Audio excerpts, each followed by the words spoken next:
All right, what's up? Marty Schwartz here.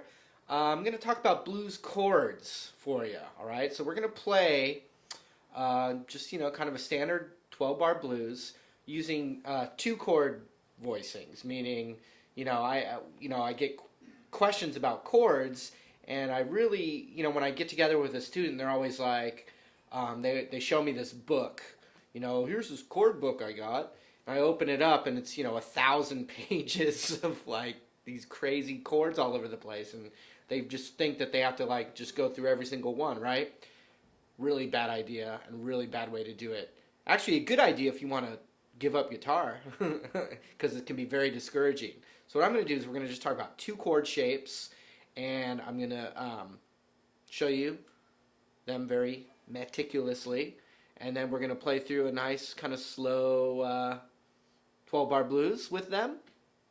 And just know that everything I teach is a springboard for probably a million other ideas. So let's keep it at that. I'm going to show you my very favorite but basic 7 chord. A dominant 7 chord is really the sound of the blues. And I'm going to show you a dominant 7 bar chord with the root on this top string, this low E string, okay? So let's zoom in. I'm going to just show you how to do it. So what we're going to do is we're going to play a B7 bar chord with the root on the E string. All right, here's what it looks like.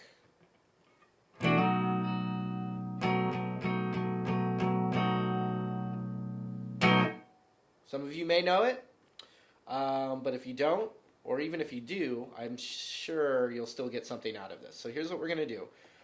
The root's on the 7th fret of the low E string, and then I bar it with my first finger. And when it comes to barring, if you look at my first finger here, I like to use this. This is the hardest part of the finger right here, the side, as opposed to the meaty part underneath. So if you take your finger and it's flat on the guitar, you can roll it this way, just a little bit, and the edge of your finger will press down pretty hard on it, or more so than you probably have been. So that, and then ring finger is going to be on the 9th fret of the A string, the next string. Then we skip a string, and then my middle finger is going to be on the 8th fret of the G string. And that's it. That's a B7 chord.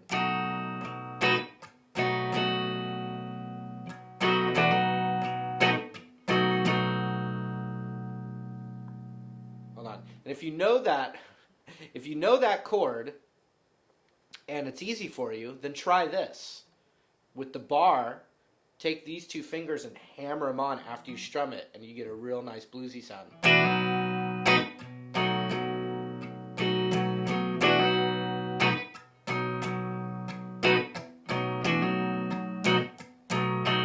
And if you know that trick, and you're just like, whatever, dude, then try this.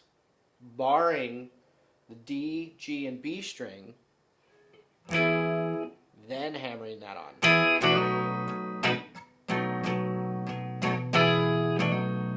It's just a little embellishment thing. So that's some fancier stuff you could do with that basic chord. B7. Alright, so we got this B7 chord going. For a beginner, just focus on that chord. But if you've been playing it a while, you can do some of those little embellishments, alright? The only other chord shape that we're going to use now has the root now not on the low E string, but on the A string. So this is a great second chord when you're going to the second chord of the blues. This is a beautiful chord to go to.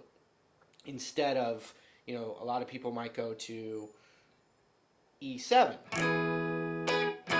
I'm not even going to show that right now because I'm going to do a different one instead of that. It's called E9. It's the 4 chord. So I have B7. Then I'm going to go to the E9.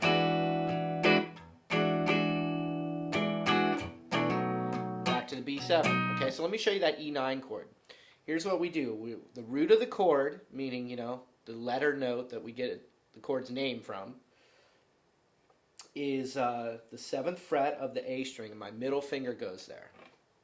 All right, like that. And my index finger is going to go on the 6th fret of the D string, and then my ring finger is going to go on the 7th fret back on the G string like that. But here's where it can get a little tricky. I had to work on this chord for a while, but I just kept doing it and it got better and better a little bit at a time. What we need to do though is flatten our ring finger across all three of these strings, the G string, the B string, and the high E string, while these two are right here.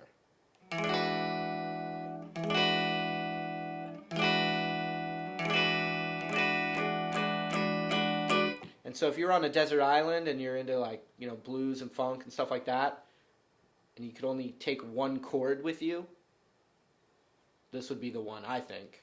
Or your hand was so broken and damaged that they had to lock it with pins into one shape, I'd have it be like that. I'd walk around with it in that shape, and so I can just, because you could really go to town on that.